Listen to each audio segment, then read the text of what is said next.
Eu vou falar coisas que as pessoas no início vão discordar, mas que foi feito em Singapura. Por exemplo, se o cara pichou alguma coisa, ele tem que ser preso por muitos anos e tem que ser crime inafiançável. Se o cara joga lixo na rua, pega o saco de lixo dele e taca, igual eu vi acontecer no Maranhão. Maranhão, cenas que eu vi, tinha uma favela chamada Coroadinho, o cara chegava com um saco, com o cachorro morto dentro do saco. Ele pegava o cachorro de estimação dele, ele jogava assim no meio da rua. Um cara desses, ele tem que ser... Quem é seu político de inspiração? Tem muitos. Assim, o principal exemplo que eu dou de um cara brabo chama Lee Kuan Yew. Lee Kuan Yew, ele é o ídolo, inclusive, do Bukele. Ele é o cara que pegou Singapura, um lugar absolutamente favelizado, destruído, sem nenhum respeito próprio, não tinha saneamento básico, um dos lugares mais pobres da Ásia. E hoje, quando a gente fala em Singapura, é um dos lugares mais incríveis do mundo. Sensacional. Foi. Assim, ele pega pra valer nos anos 60, já nos anos 80 já era um negócio admirável.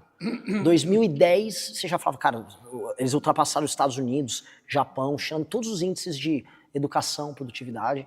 E hoje é um super lugar. Não tem você pode lamber o chão, ninguém joga uma bituca. Inclusive as leis, né, com relação a isso. Super duras. Jogou uma bituca de cigarro, você vai ser multado. Que é o que eu acho que o Brasil precisa. Índice de saneamento, na época, da década de 60 e 70, era o Brasil. Era baixo, era nível Índia. Era nível naquela Índia. época. Era inacreditável. Hoje em dia...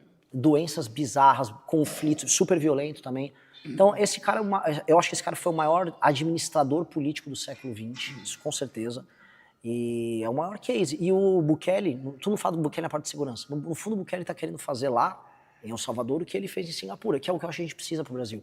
No Brasil, assim, a indisciplina do brasileiro tá desde da bituca de cigarro, do lixo no chão, da favelização. A favelização começa aqui antes de acontecer Não tem como achar a favela bonita. Não tem. Mas existe uma romantização em cima da favela. Demais. Esse é um dos temas centrais nossos, como desfavelizar o Brasil. E não é um ódio à favela, é simplesmente aquela questão, não gostaríamos que tivesse favela, nós gostaríamos que todo mundo tivesse uma infraestrutura mínima ali para estar vivendo. Então não é nada contra a favela, mas em si um sistema que coloca as pessoas na favela. E o único partido que tem um projeto objetivo, um orçamento, tudo para acabar com as favelas no Brasil. Esse é o nosso. A gente tem um projeto de 900 bilhões de reais, você consegue em 10 anos não ter mais nenhuma favela. Só que o desafio, aí entra uma coisa que a gente estava conversando no começo e que você conhece mais do que eu. É sobre a disciplina da própria população.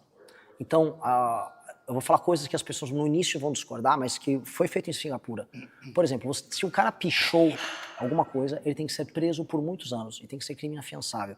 Se o cara joga lixo na rua, pega o saco de lixo dele e taca, igual eu vi acontecer no Maranhão. Maranhão, cenas que eu vi, tinha uma favela chamada Coroadinho, o cara chegava com um saco, com o cachorro morto dentro do saco. Ele pegava o cachorro de estimação dele, ele jogava assim no meio da rua. Um cara desses, ele tem que ser preso. E esse é o tipo de punição. Porque em Singapura é assim, vai tomar uma restrição de liberdade para o cara gerar primeiro o fator medo. Sabe o que a gente está falando? Às vezes para você começar a fazer exercício... Só respeita que você tem medo. Exato. Do medo, aí ele começa a criar um hábito. Do hábito você cria uma cultura. E isso é uma geração de disciplina. E eu acho que para a gente desfavelizar, eu estou falando de desfavelização mental do brasileiro, a gente vai precisar fazer isso. E a gente vai precisar de muito apoio, porque toda a lógica brasileira é uma lógica sobre relaxo, sobre esculhambação. E a gente tem que quebrar isso. Eu sou a favor de pena de morte. O problema é que tem que alterar a Constituição. E não é só alterar, porque dá para alterar a Constituição hoje, ela é cláusula pétrea, tem que fazer uma outra Constituição. Então, só que dá para você colocar penas que se tornam na prática uma prisão perpétua, sem necessariamente ser prisão perpétua. Maioridade penal. Eu sou a favor que não tenha maioridade penal. Seria o seguinte, crimes comuns, beleza, até 14 anos, a pessoa cometeu o crime comum, a partir de 14 ela vai presa igual um adulto. Agora, se um menino de 11 anos estupra e mata uma senhora de idade, como tem casos que acontecem, ele tem que ser punido igual um adulto. Se ele teve força para cometer aquele crime, ele tem que ser punido igual um adulto. E assim, Estados Unidos tem julgamentos especiais para jovens psicopáticos que cometem crimes assim. Crimes hediondos não tem maioridade penal. Porque só jogar para 16, você só diminuiu um pouco o campo do problema. Você diminuiu a janela em 2 anos.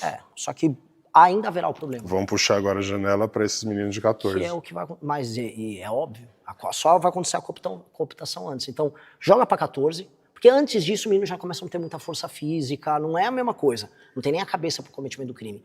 Agora, há os casos excepcionais.